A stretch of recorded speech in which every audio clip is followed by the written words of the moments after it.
Now guys, it's time to solve question number 11. This question states if point C, whose coordinates are given k, 4, divides the line segment joining two points A and B.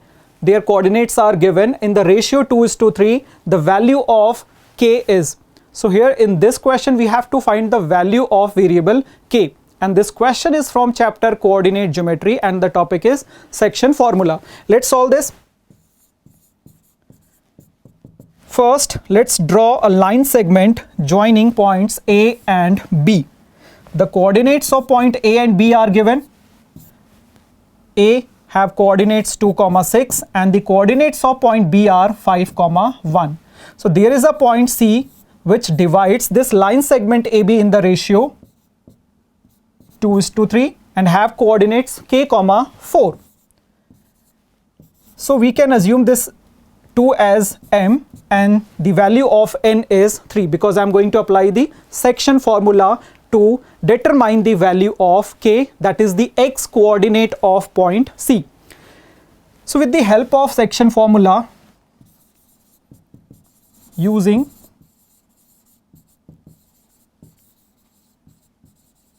section formula, we can write here k, the x coordinate of point C, as mx2 plus n x1 divided by m plus n, where m is equal to 2, n is equal to 3, x1 is 2 and x2 is 5. So we can write 2 multiplied by 5 plus 3 multiplied by 2 divided by 2 plus 3.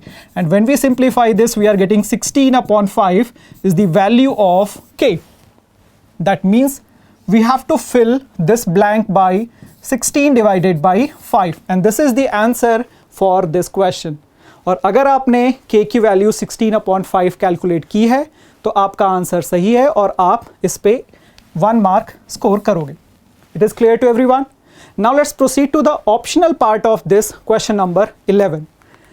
This question is again from the same topic, coordinate geometry. Friends, you can solve this question either using distance formula or using the concept of area of triangle, because here we have 3 collinear points and the area of a triangle formed by 3 collinear points is always equal to 0. So I'm proceeding with this concept. Let's solve this. So I'm going to apply the formula for calculating the area of a triangle. That will be 0 because the points are collinear here. So 0 is equal to 1 upon 2 in modulus x1, that is minus 3 multiplied by 6 minus 9 plus x2, that is 7, this is multiplied by 9 minus 12 plus x3, that is x, this is multiplied by y1 minus y2, that is 12 minus 6. And when we simplify the right hand side of this equation, we are getting 1 upon 2, 9 minus 21 plus 6 times x. And after solving this, we are getting the value of x is equal to 2. So we can fill this blank by 2 and this is the answer for this question. And if you have written this, you can score 1 mark for this question. I hope this question number 11 is clear to everyone. Let's proceed to question number 12. This states if the equations kx minus 2y is equal to 3 and 3x plus y is equal to 5 represent two intersecting lines at unique point, then the value of k is. So both the lines are intersecting at a unique point. That means the pair of linear equation have unique solution. So I can write the condition as a1 upon a2 is not equal to b1 upon b2, where a1 and a2 are the coefficients of x in the given equations and b1 and b2 are the coefficients of y in the given pair of linear equations. So further I can write here k divided by 3 is not equal to minus 2 divided by 1, and when we simplify this we are getting k cannot be equal to minus 6. So here we can write the value of k is not equal to minus 6, and this is the answer for this question. If you have written this, you can score 1 mark for this question. I hope it is clear. Let's proceed to the optional part of this question number 12. Again, this question is from topic quadratic equations. Let's solve this. And this is based on the concept of nature of roots of a quadratic equations. Here it is given that if quadratic equation 3x square minus 4x plus k is equal to 0 has equal roots, then the value of k is. When a quadratic equation has equal roots, then we can write discriminant, that is d, equal to 0. So when discriminant d is equal to 0, we can write b square minus 4ac is also equal to 0. So for this given quadratic equation, b is minus 4. That means minus 4 square minus 4 multiplied by 3 multiplied by k is equal to 0. And when we simplify this, we are getting the value of k is 4 upon 3. And this is the answer for this question. So here we can fill this blank by 4 upon 3, and this is the answer for this question. I hope it is clear. If you have written this, you can score 1 mark for this question. Now let's proceed to the next question, that is question number 13. This question is from chapter Introduction to Trigonometry, and the topic is relation between complementary angles of trigonometric ratios. Let's solve this question. This states the value of sine 20 degrees into cos 70 degrees plus sine 70 degrees into cos 20 degrees is. Friends, first I will be replacing this cos 70 degrees by cos 90 degrees minus 20 degrees. Sine 20 degrees multiplied by cos 90 degrees minus 20 degrees plus. Then we have sine 70 degrees into cos 20 degrees.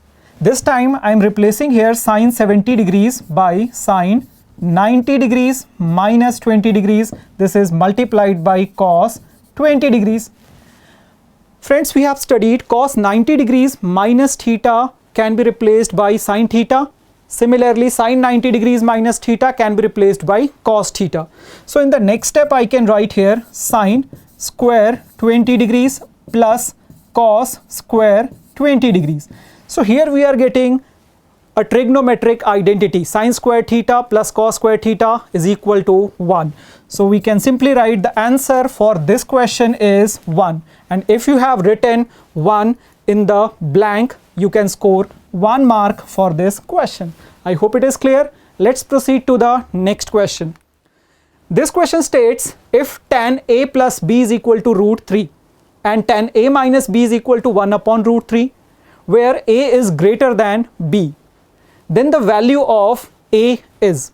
Again, a question from the same chapter, Introduction to Trigonometry. Let's solve this. Friends, we know that tan 60 degrees is equal to root 3. That means we can write here a plus b is equal to 60 degrees. Mark this relation as an equation number 1.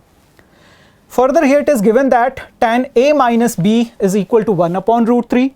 That means a minus b is equal to 30 degrees. Why? Because the value of tan 30 degrees is equal to 1 upon root 3. So here we are getting a pair of linear equations in two variables a and b. On solving these two, we are getting the value of, on solving 1 and 2, we get the value of a is equal to 45 degrees and b is equal to 15 degrees. So what we have to find in this question? The value of a. That means we can fill this blank by 45 degrees or pi upon 4. So this is the answer for this question, and if you have written either 45 degrees or pi upon 4, you can score 1 mark for this question. I hope it is clear to everyone. Let's proceed to the next question. This question states the perimeters of two similar triangles are 25 centimeter and 15 centimeter respectively. If one side of the first triangle is 9 centimeter, then the corresponding side of the second triangle is. This question is from geometry and the chapter name is triangle, and this question is based on the concept of similarity of two triangles. Let's solve this. Friends, we know the relation in the perimeters of two similar triangles. When two triangles are similar, then the ratio of their perimeters is equal to the ratio of the corresponding sides of the two similar triangles. So with the help of this relation, we can write 25 divided by 15. So this is the ratio of the perimeters of two similar triangles. This is equal to the ratio of the corresponding sides of similar triangles. That means I can write 9x. Let's say x is the corresponding side of the second triangle. And on solving this, you'll get the value of x that can be written as x is equal to, on solving this, we can write here 27 upon 5. And this is to be filled in the given blank. And this is the answer for this question. That means the length of the corresponding side is 27 upon 5 centimeter. If you have written this, you can score 1 mark for this question. I hope this question is clear to everyone. Let's proceed to the next question.